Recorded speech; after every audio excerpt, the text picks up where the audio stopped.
ഇന്ന് ഞാൻ നിങ്ങളുമായി പങ്കുവയ്ക്കുന്നത് അസ്ഥികളുടെ സാന്ദ്രതക്കുറവ് അല്ലെങ്കിൽ ഓസ്റ്റിയോപോറോസിസ് എന്ന വിഷയവും അതും ഹോർമോണുകളുമായിട്ടുള്ള നമ്മുടെ ശരീരത്തിലെ ഹോർമോണുകളുമായിട്ടുള്ള ബന്ധം എന്നുള്ളതാണ്. നമ്മൾ കൃത്യമായിട്ട് മനസ്സിലാക്കേണ്ടത് നമ്മുടെ അസ്ഥികളിൽ കാൽസ്യം, ഫോസ്ഫറസും മറ്റു പ്രോട്ടീനുകളൊക്കെ അടങ്ങിയതാണ് നമ്മുടെ അസ്ഥികൾ. അവയുടെ സാന്ദ്രത എന്ന് പറയുന്നത് വളരെ പ്രധാനപ്പെട്ട ഒന്നാണ്.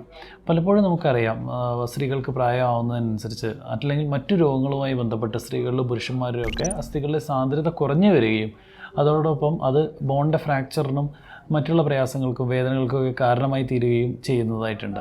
അപ്പോൾ ഏതെല്ലാം ഹോർമോണുകളാണ് അസ്ഥികളുടെ സാന്ദ്രത കൂട്ടുന്നത്?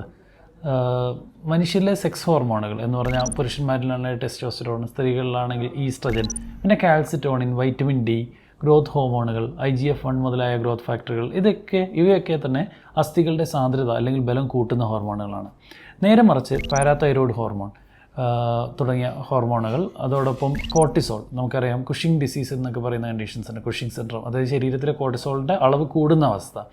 അല്ലെങ്കിൽ നമുക്ക് പലപ്പോഴും അറിയാം എക്സോജിനസ് സ്റ്റീറോയിഡ് യൂസ് എന്ന് പറയും. പുറത്തുനിന്ന് സ്റ്റീറോയിഡ് മറ്റു പല രോഗങ്ങൾക്കുമായി വളരെ കാലം ഉപയോഗിക്കുന്നവർക്കൊക്കെ അസ്ഥികളുടെ സാന്ദ്രത കുറഞ്ഞു വരുന്നതായിട്ട് കാണുന്നുണ്ട്. അതുപോലെ പാരാതൈറോയ്ഡ് ഹോർമോണിൻ്റെ കാര്യം പറയുകയാണെങ്കിൽ പ്രൈമറി ഹൈപ്പർ പാരാതൈറോയിഡിസം എന്നൊക്കെ പറയുന്ന ഒരവസ്ഥയുണ്ട്. ശരീരത്തിലെ കാൽസ്യത്തിൻ്റെ അളവ് കൂടിയിരിക്കുന്ന ഒരവസ്ഥ. അതിലൊക്കെ അസ്ഥികളുടെ സാന്ദ്രത വളരെയധികം കുറയുന്നതായിട്ടും കണ്ടുവരുന്നുണ്ട്.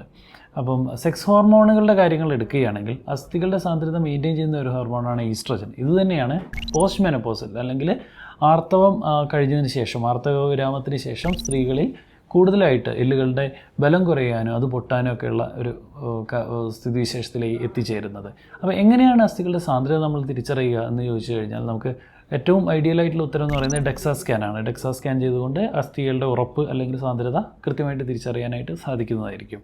ഡെക്സാ സ്കാൻ ഇല്ലാത്ത സ്ഥലങ്ങളിൽ, റിസോഴ്സ് പൂർ സെറ്റിങ്ങുകളിൽ നമുക്ക് ഫ്രാക്സ് സ്കോറൊക്കെ വെച്ചിട്ട് തീർച്ചയായിട്ടും നമുക്ക് അതിൻ്റെ ട്രീറ്റ്മെൻറ്റ് എടുക്കണോ, സാന്ദ്രത കുറവിന് ട്രീറ്റ്മെൻറ്റ് എടുക്കണോ എന്നുള്ളതൊക്കെ തീരുമാനിക്കേണ്ടതായിരിക്കും. അപ്പോൾ രണ്ട് തരത്തിലുള്ള ട്രീറ്റ്മെൻറ്റാണ് നമ്മളെ കയ്യിലുള്ളത്.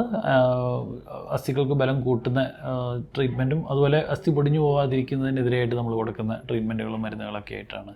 അപ്പം ഇത്തരം കാര്യങ്ങൾ കൃത്യമായിട്ട് അറിഞ്ഞുകൊണ്ട് തന്നെ പലപ്പോഴും ഹോർമോണൽ ഗുളികകളും സ്റ്റീറോയിഡുകളും ഒക്കെ എടുക്കുമ്പോൾ നമ്മുടെ അസ്ഥികളുടെ സാധ്യതയെ അത് ബാധിക്കാനുള്ള സാധ്യതയുണ്ട് എന്നുള്ള കാര്യങ്ങളും നമ്മൾ ബാക്ക്ഗ്രൗണ്ടിൽ മനസ്സിൽ വെക്കേണ്ടതാണ്. Stay healthy. Follow for more.